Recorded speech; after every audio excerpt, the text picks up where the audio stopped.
السلام علیکم ورحمۃ اللہ وبرکاتہ۔ کربلا کا تحقیقی جائزہ 72 صحیح الاسناد حدیث کی روشنی میں پیش خدمت ہے۔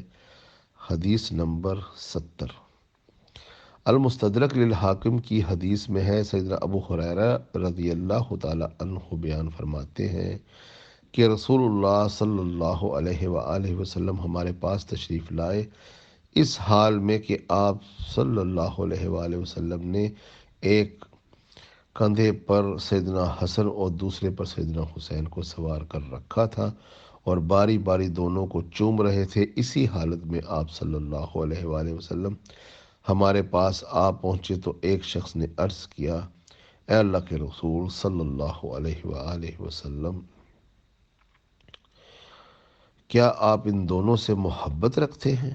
آپ صلی اللہ علیہ وآلہ وسلم نے ارشاد فرمایا، ہاں، اور جو ان دونوں سے محبت رکھے تو گویا کہ اس نے مجھ سے محبت رکھی، اور جو ان دونوں سے یعنی حسن و حسین سے بغض رکھے تو گویا کہ اس نے مجھ سے بغض رکھا۔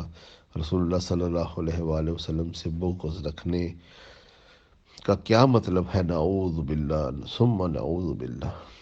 المستدرک للحاکم 4777 نمبر حدیث۔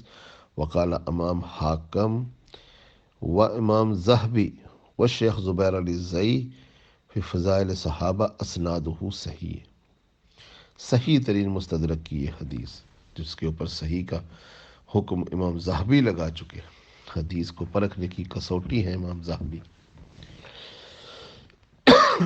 اب اس میں کسی قسم کی کوئی بات چھپی نہیں رہتی کہ رسول اللہ صلی اللہ علیہ وآلہ وسلم اپنے کاندھوں پر سوار کرتے ہیں دونوں شہزادوں کو اور چومتے رہتے ہیں۔ مکہ میں اور قریش کے اس ماحول میں اپنے بچوں کو اس طرح کاندھوں پر اٹھانا عیب سمجھتے، لوگ عیب سمجھتے تھے۔ یہ بڑے بڑے سردار جن کے اونچے اونچے شملے، بڑے بڑے جبے اور اتنی اتنی مونچھیں، پیچھے نوکر چاکر غلام، تلواروں والے باڈی گارڈ، وہ اس طرح بچے کو اٹھانا اپنی ہتک سمجھتے تھے اور بچیوں کو تو درگور ہی کر دیتے تھے، اور رسول اللہ اپنی بیٹی کے لیے کھڑے ہو جاتے تھے اور ان دو شہزادوں کو اپنے جسم پر سوار کرتے تھے۔ یہاں تک کہ صحابی نے حیرت سے پوچھا، اے اللہ کے رسول، انت حبو ہے، کہ آپ ان سے محبت کرتے ہیں؟ فرمایا، نام، ہاں، میں ان سے محبت کرتا ہوں، اور جو اس سے محبت کرتا ہے وہ مجھ سے محبت کرتا ہے، جو ان سے بغض کرتا ہے وہ مجھ سے بغض کرتا ہے، اور جو رسول اللہ سے بغض ہو گیا تو اس کے تو سارے اعمال ضائع منہ پر مار دیے جائیں گے اور جہنم کی گہرائیوں میں اسے پھینک دیا جائے گا، چاہے وہ عمر نوح پا کر رو، صوم، صلاۃ، زکوٰۃ اور کروڑوں حج بھی لے کر چلا جائے۔ اللہ رب العزت کے نزدیک وہ اسفل سافلین میں جہنم میں ہے کہ نبی علیہ الصلوۃ والسلام کی آل سے بغض رکھتا ہے وہ بدبخت۔ لیکن بھائیوں کے ان لوگوں نے پھر کیا کیا؟ کیا بغض، کیا محبت کی بنا پر جنگ ہوتی ہے؟ حسن و حسین سے بغض رکھنے پر تو اللہ کے نبی سے بغض اور جہنم کا مصداق ہوتا ہے۔ علی سے جنگ کرنے پر کیا محبت میں جنگ کی جا رہی تھی؟ حسن ابن علی جب خلیفہ بنے تو امیر معاویہ وہی فوجیں لے کر سامنے آ گئے، یہ محبت میں فوجیں لا رہے تھے۔ یہاں تک کہ حسن ابن علی کو انہوں نے اپنی مکاریوں اور عیاریوں سے جکڑ کر رکھ دیا، پھر اس اللہ کے نبی کے فرزند نے اپنی حکومت کو ٹھوکر مار دی، عوام کی بہبود کے لیے اس کو حکومت دے دی جسے حکومت کی حرص و طمع تھا، اور پھر اس نے جس طرح حکومت کی، امت نے اسے خلفائے راشدین اور مہدیین رشد و ہدایت سے خارج کر دیا۔ یہ ہو رہی ہے محبت رسول اللہ کی آل سے، فوجیں لا کے سامنے کھڑی کر دو۔ یہ ہے محبت آل رسول سے، زہر دے کر قتل کر دو صلح کے معاہدے کے باوجود۔ اور پھر کہتے ہیں جی انہوں نے تو زہر نہیں دیا، تو پھر مسند احمد اور ابو داؤد کی حدیث پڑھ رہے جس میں حسن ابن علی جب فوت ہو گئے تو حضرت مقدام معاویہ کو ملنے آئے، تو مقدام نے کہا کہ تجھے پتہ ہے ان حسن قد مات، وہ حسن جو ہے وہ فوت ہو گئے ہیں۔ تو قلت مقدام انا للہ و انا الیہ راجعون، تو قلت معاویہ امات حسن تو ادہ مصیبہ، کیا حسن کے مرنے کو تو مصیبت سمجھتا ہے؟ ادھر پھر یہ فکرہ دہرایا، حضرت مقدام پر لاکھوں سلام ہوں، انہوں نے کہا معاویہ کیسے میں اسے مصیبت نہ سمجھوں، رسول اللہ کے شانوں پر کھیلتے تھے اور رسول اللہ کہا کرتے تھے حسن میرا بیٹا ہے حسین علی کا، آج اس کی یہ حیثیت ہو گئی کہ اس کے مرنے پر انا للہ بھی نہیں پڑھنے دیا جاتا، جبکہ ہر ہاسو عام کے مرنے پر حدیث میں ہے، سنت ہے کہ انا للہ و انا الیہ راجعون پڑھا جائے۔ تو معاویہ ہی کے ساتھ بیٹھا ہے کہ اس کا ہم نوالا ہم پیارا کہتا ہو چھوڑو مقدام، جمرۃ العطف آگ کا ایک انگارہ تھا، بجھ گیا۔ اس پر حضرت مقدام نے کہا معاویہ تو نے تو میرا دل جلا کے رکھ دیا، اب میں بھی یہاں سے نہیں جاؤں گا جب تک کہ میں تجھے لاجواب نہ کر دوں۔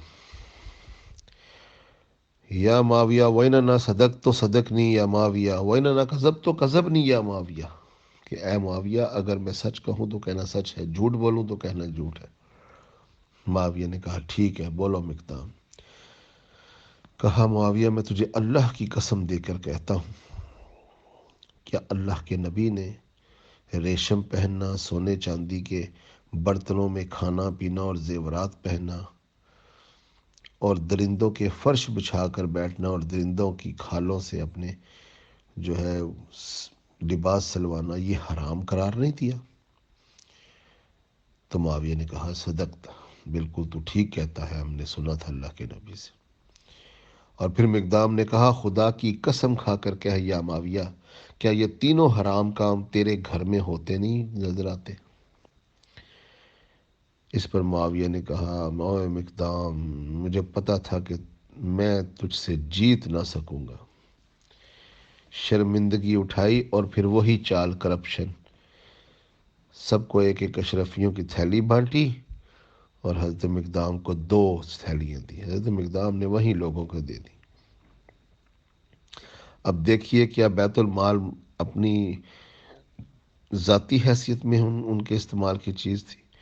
یہ وہ بیت المال ہے کہ جس سے حضرت عمر جیسی شخصیت ایک شہد کا چمچ لیتے ہوئے بھی ممبر پر کھڑے ہو کے پہلے اعلان کرتی ہے۔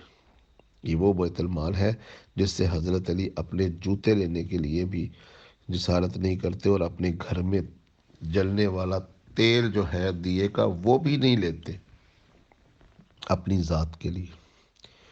اس بیت المال سے اشرفیوں کی تھیلیاں ان لوگوں کو بانٹی جا رہی ہیں جو ان کے کالے کارناموں پر پکڑ لیتے تھے۔ یہ ہے محبت اللہ کے نبی جو سکھا کر گئے، یہ معاویہ نے کی پھر حسن کے ساتھ، اور معاویہ ہی کے بیٹے کے دور میں وہ محبت ہوئی پھر حسین کے ساتھ، سر کاٹ کے نیزوں پر لگا دیے، اور معاویہ ہی سے جنگ کرتے ہوئے حضرت علی کو ایک غبی ایک اشکا نے شہید کر دیا۔ یہ محبت کی ہے اللہ کے نبی کے نواسوں کے ساتھ۔ اللہ کے نبی اتنی حدیثیں ہر روز فرما رہے ہیں، سینکڑوں بار بار حدیثیں اللہ کے نبی فرما رہے ہیں، تو اہل سنت کے ہاں ان حدیثوں کا کیا فائدہ؟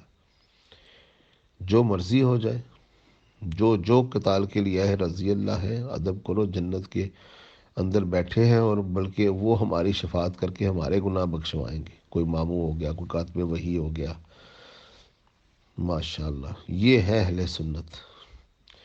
رسول اللہ کہتے ہیں ان سے محبت مجھ سے محبت ہے، یہ جنگ کرنے والوں کو جو کہتے ہیں ہمارے شفاعت کر کے گناہ بخشوا دیں گے۔ بے خطا بے گناہ معاویہ معاویہ کرتے پھرتے ہیں، اور رسول اللہ کہتے ہیں کہ میرے نواسوں سے محبت میں میری محبت تلاش کرو، اور یہ ان کے ساتھ جنگ کرنے والوں کو بے گناہ بے خطا اور اپنے امام بنا کر بیٹھے ہوئے ہیں۔ اللہ تعالیٰ ان کو انہی کے اماموں سے اٹھائے، ان کو مروان یزید اور معاویہ کی لشکروں سے اٹھائے، اور ہمیں حسن و حسین اور علی کے لشکر سے اٹھائے۔ السلام علیکم ورحمۃ اللہ وبرکاتہ۔